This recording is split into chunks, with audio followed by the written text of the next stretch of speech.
deals like up to $2,000 cash back on the full-size V8 2003 Toyota Tundra, the truck that combines toughness and safety. Hurry, don't miss up to $2,000 cash back on the 2003 Tundra. Get to Toyota's nationwide spring sales event where value begins with quality. Get the show on. When Pauline first came into Jenny Craig, she said, I know I have to lose weight, but I'll tell you right now, I'm not about to turn my life upside down, count any points, or live on carrot juice. I lost 40 pounds with Jenny Craig. We designed a program completely tailored to Pauline. Flexible, easy, a lot of personal support from me. And no carrot juice. Get ready for spring. Try 6 weeks of Jenny Craig for just $36 plus the cost of food. Call 1-800-JENNY20 now. Jenny Craig, it works. CBS Tonight. Boundaries will be crossed. I am Lauren's mother. You are not allowed to veto my decisions. This is absurd. Friendships tested. Every time another man pops in your life, all you do is obsess about me. Oh, we rather like ourselves, don't we? And one powerful case. You killed my girl! Did the defendants sell ecstasy to Crystal McKinney? Will have an unbelievable twist. How did she come to attend this rave? Mrs. McKinney? All new Judging Amy. CBS Tonight. January 2005, 22 months, over 630 days, 16,000 plus hours. A real long time from now. In other words, you have like forever to pay for the Rooms to Go furniture you buy today. No tricks, no harm, no mandatory monthly payments, and absolutely no interest adding up. It's a free ride till January 2005 to celebrate our Rooms to Go 12th anniversary. That's first payment January 2005. The real deal, now at Rooms to Go.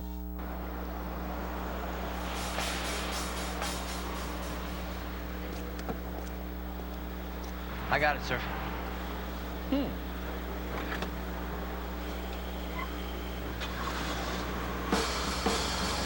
definition of influential. Cadillac DeVille. Breakthrough. Current Cadillac owners or smart lease lessees can lease a new 2003 DeVille for about $499 a month at your Cadillac dealer. Showdown with Saddam. The countdown to war. Saddam Hussein rejects the U.S. ultimatum to leave Iraq. U.S. troops move into position for an invasion that could come as soon as tomorrow, Saturday latest. Ground forces get a final pep talk from their commander. On the home front, security tightened across America under Operation Liberty Shield. And a single parent prepares to leave his child as duty calls. A profile of courage tonight with America on the brink of war.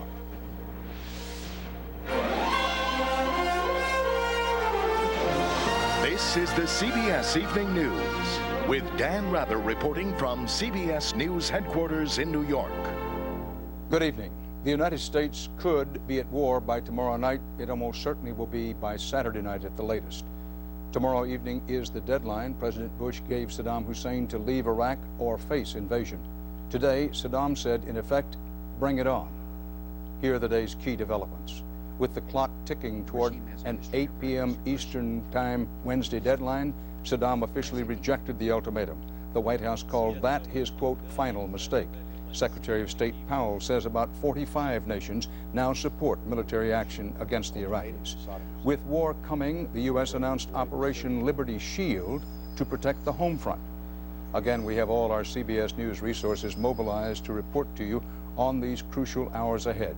We have correspondents in key positions around the world, including one in Baghdad, and we begin with Lara Logan in the Iraqi capital. For the first time in over 4 years, the Iraqi president appeared in public wearing military uniform. A show of unity and defiance. Saddam's cabinet rejected the U.S. ultimatum for him to go into exile. He described it as a sick attempt to take his country without fighting. And from Iraq's normally measured foreign minister, the most abusive language yet. They trade with war. They benefit from war. Otherwise, in normal circumstances, how can an ignorant idiot man become the president of the United States? But the worst came in Arabic. While we were building civilization here in Iraq, he said, people in America were living like animals. It was clear from the minister, Iraq derives some satisfaction from the lack of support America has received in the Security Council. And he reminded the Arab world an attack on Iraq was an attack on the region. That show of support for Saddam Hussein was echoed in demonstrations on the streets of the capital, organized as usual by the authorities. We are very strongest with our President Saddam Hussein. As the American deadline approaches, Baghdad is fast becoming a ghost town. The locks are on, shutters coming down. Some even welding their shop doors closed, afraid of possible looting. Normally at this time, this area would be so crowded we wouldn't be able to move. But as you can see, now it's virtually empty. People have either fled the city or are staying at home in anticipation of the bombing. At the French embassy, the ambassador closed the gates as he left. At the Greek embassy, staff said emotional goodbyes.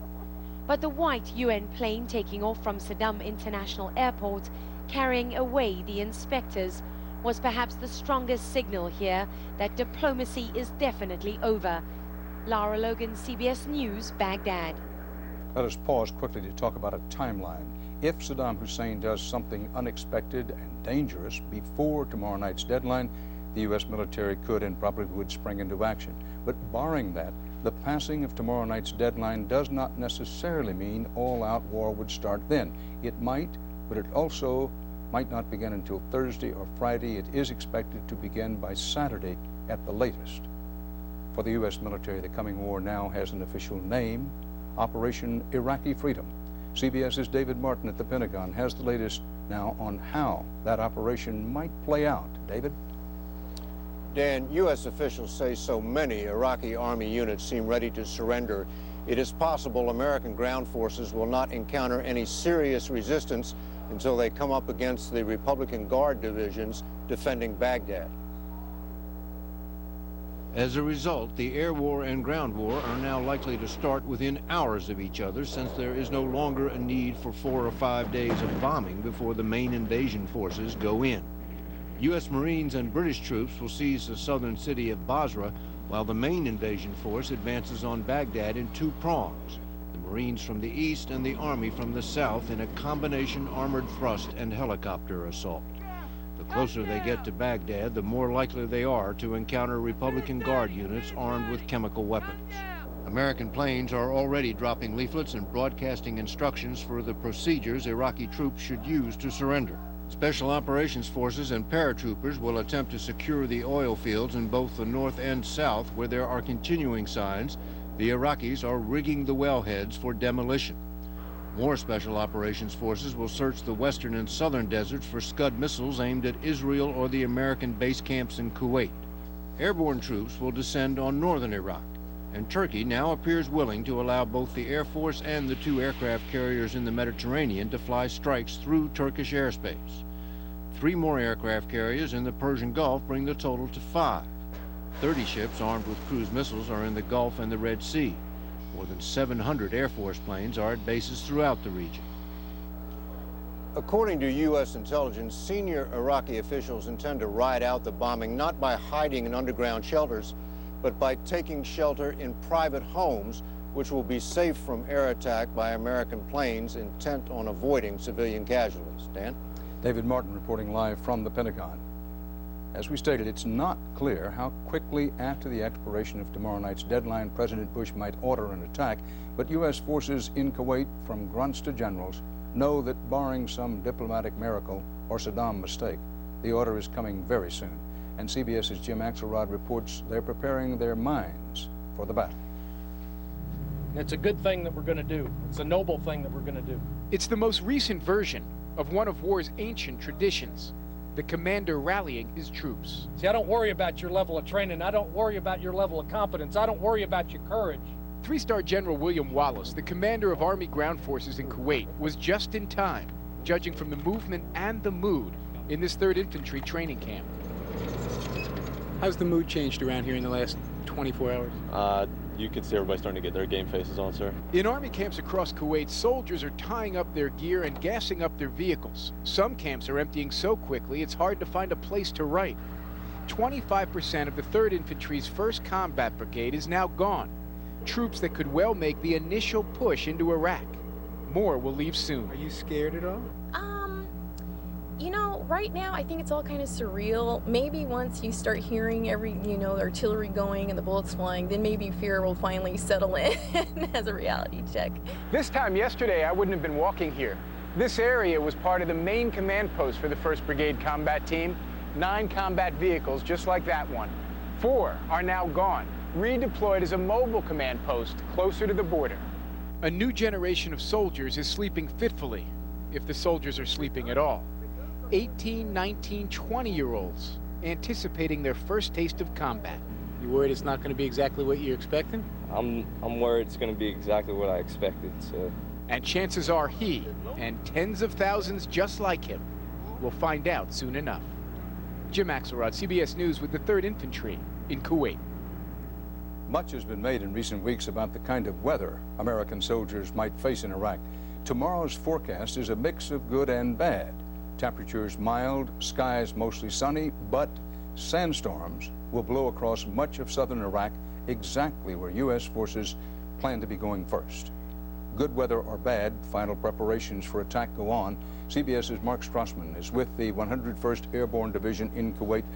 Mark, how are things going?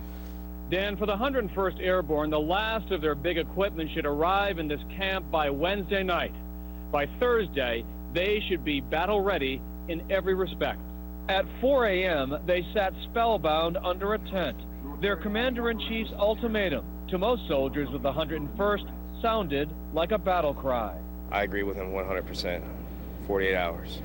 And then it's time to drop the hammer. The 101st does rapid air assaults. It's one of the world's unique fighting forces, and eager to begin their strikes. Every soldier here knows you can't go back to Fort Campbell until you go to Baghdad, so the sooner that begins, the better. Most soldiers say they're tired of waiting.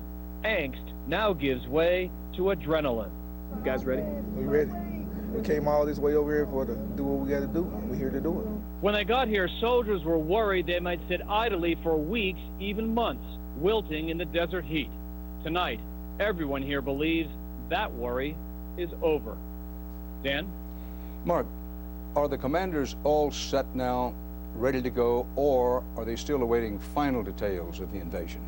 Not at all set, Dan. In fact, commanders are in round-the-clock war briefing and war gaming. There are several missions in the works, and the timeline and the scope of each of them keeps changing as those commanders receive new intelligence.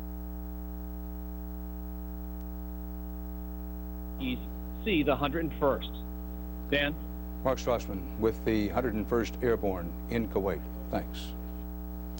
The U.S. military command in Europe today boosted its alert status in anticipation of possible terror attacks against U.S. bases. American personnel and their families were urged to, quote, maintain a heightened sense of security, vigilance, and awareness, unquote. Here at home, the nation is now on alert status orange. That's the second highest terror risk level, just behind red. CBS's Bob Orr reports tonight on the potential threat and what the government is doing about it. As police step up patrols in New York's Times Square, forces are tightening security around the Golden Gate Bridge. In Fort Lauderdale, Port Everglades is on higher alert. And in the Chicago suburb of Country Club Hills, a new terror flag has been raised. The hike in the terror threat level back up to code orange was always part of the Bush administration's war plans. But officials say intelligence reports do point to an increased risk of terrorist attacks, and from more than one group. Sources say 9/11 mastermind Khalid Sheikh Mohammed told interrogators before his capture al-Qaeda was planning attacks to coincide with the U.S. invasion of Iraq. While Mohammed's troops are now on the run, the State Department's counterterrorism chief Cofer Black testified today al-Qaeda remains a threat. They certainly are extremely dangerous, and they certainly have the capability to strike. That's very important to appreciate. However, they're not the organization that they were, and their trend is downward. Officials also fear retaliatory strikes by Iraqi sympathizers. Iraqi state agents, Iraqi surrogate groups, other regional extremist organizations, and ad hoc groups or disgruntled individuals may use this time period to conduct terrorist attacks against the United States in our interest, either here or abroad. But because there is no specific threat, the response is open-ended. In front of the White House, Pennsylvania Avenue is now completely off limits, and flight restrictions are growing. No-fly bubbles are now in place over New York airports, and the Disney theme parks. But the hair-trigger security is already causing problems. Downtown Washington has been gridlocked by a bizarre police standoff since noon Monday. A North Carolina tobacco farmer claiming to have explosives has held police at bay from his tractor parked in a lake on the National Mall. Police doubt he's a security threat, but they're not sure what to do. Bob Moore, CBS News, Washington. Still ahead on the CBS Evening News, the U.S. government takes Iraq's threat to bring the war home to Americans very seriously. How seriously is next.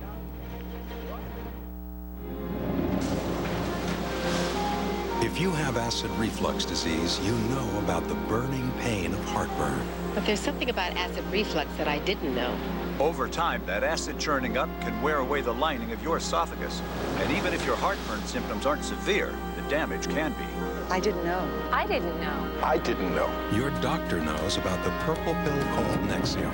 For many people, just one prescription Nexium a day provides complete 24-hour day and night heartburn relief. Complete heartburn relief. And Nexium can heal even severe acid reflux erosions. Other serious stomach conditions may still exist. The most common side effects of Nexium are headache, diarrhea, and abdominal pain. So talk to your doctor. And call this number for more information and a free trial offer from Nexium. Relieve the heartburn, heal the damage. It's possible with the purple pill called Nexium. I need a new car. I need to see my Lincoln Mercury dealer before March 31st. Think big at your Lincoln Mercury dealer's Think Big sales event. Through March 31st, save big on every Lincoln and Mercury, including Grand Marquis, LS, Navigator, the new Lincoln Aviator, and Lincoln Town Car with $4,000 cash back. That's $3,500 plus 500 sales event bonus cash for total customer cash back of $4,000. Hurry, the Think Big event ends March 31st at your Lincoln Mercury dealer. Hello? It's Dr. Ross. I have your colon polyp test results.